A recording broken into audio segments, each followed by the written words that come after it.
O divórcio é um assunto polêmico dentro das igrejas, visto que muitos condenam essa prática sem pensar duas vezes. Mas será mesmo que você deve manter um casamento mesmo quando não há respeito e fidelidade? Será que Jesus realmente proibiu o divórcio ou será que transformaram palavras dele em uma arma de medo e culpa? É o que vamos descobrir neste vídeo estudando a Bíblia sem filtro. Como era o casamento na época da Bíblia? Se você acredita que o casamento funcionava da mesma forma que hoje, você está muito enganado. Na época de Jesus, o casamento não tinha como função principal unir o casal apaixonado que gostaria de passar a vida toda juntos, apenas pelo prazer de estar um do lado do outro. Pelo contrário, o casamento naquela época tinha quase que exclusivamente objetivos econômicos, políticos e sociais. Casamento não era medido por compatibilidade do casal, era medido se ambas famílias teriam benefícios com este casamento. Os homens negociavam dotes, enquanto famílias fechavam acordos entre si.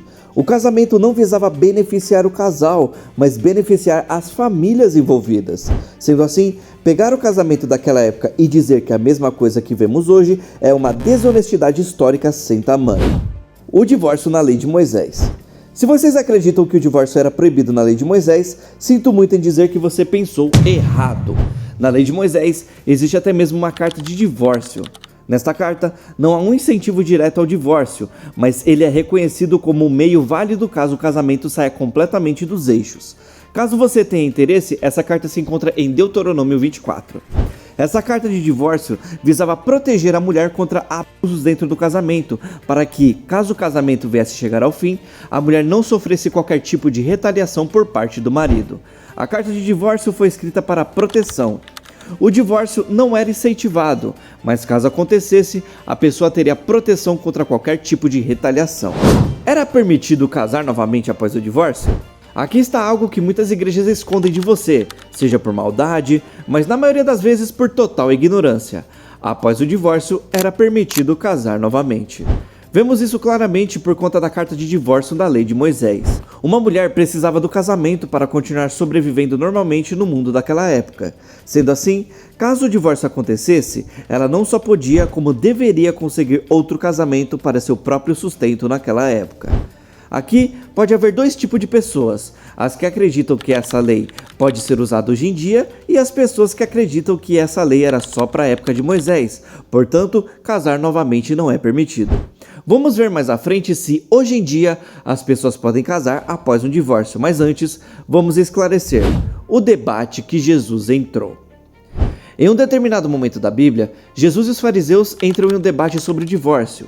Os fariseus faziam pergunta não para aprenderem, mas para tentar fazer alguma pegadinha com Jesus e fazê-lo se contradizer. Haja vista que os fariseus eram muito estudados na lei. A pergunta dos fariseus se encontra em Mateus capítulo 19, versículo 3. É lícito ao homem repudiar sua mulher por qualquer motivo? Os fariseus basicamente estavam perguntando para Jesus se era correto o homem divorciar da mulher por qualquer motivo. Os fariseus não fizeram essa pergunta a Jesus por nada. Pelo contrário, naquela época existiam duas correntes sobre o divórcio. A primeira acreditava que qualquer pessoa poderia divorciar por qualquer coisa. Quebrar um copo era motivo de divórcio. Deixar a toalha molhada em cima da cama então nem se fala. E também existia a vertente que acreditava que o divórcio só era viável em contexto de falha moral grave. Assim, os fariseus estavam tentando ver qual vertente Jesus aprovava. Basicamente, Jesus usa a escritura de Gênesis para refutar eles falando sobre o homem se tornar uma só carne.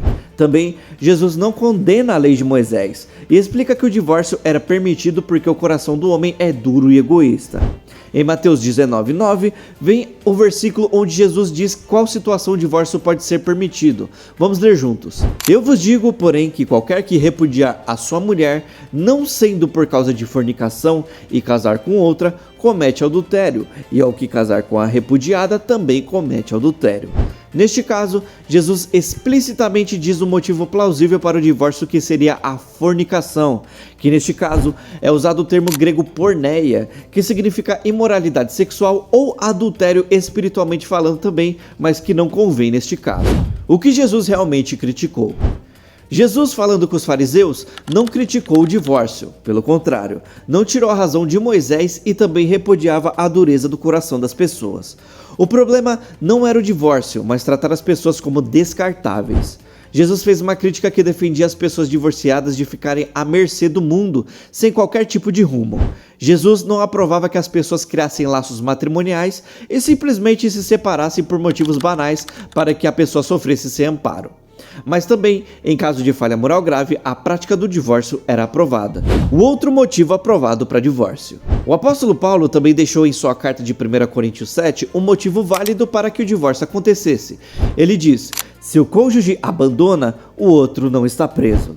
Isso significa que se seu cônjuge sai de casa e te abandona, você não está mais preso a ele, ou seja, você pode viver uma vida tranquilamente sem culpa, pois o erro não está em você, e sim na pessoa que te abandonou no casamento. O problema da igreja moderna. O grande problema da igreja moderna, principalmente as vertentes mais fundamentalistas, é a condenação de divórcio em qualquer circunstância, inclusive nas circunstâncias em que a Bíblia condena. Viver uma vida de retaliação psicológica e retaliação física não é algo que Deus sonhou para ninguém. Condenar o divórcio em todas as circunstâncias, inclusive naquelas que podem ameaçar a vida de um fiel, é silenciar uma vítima e apoiar um crime. Não foram poucas as vezes que eu vi pessoas manterem casamentos mortos por conta da proibição da igreja sobre o divórcio.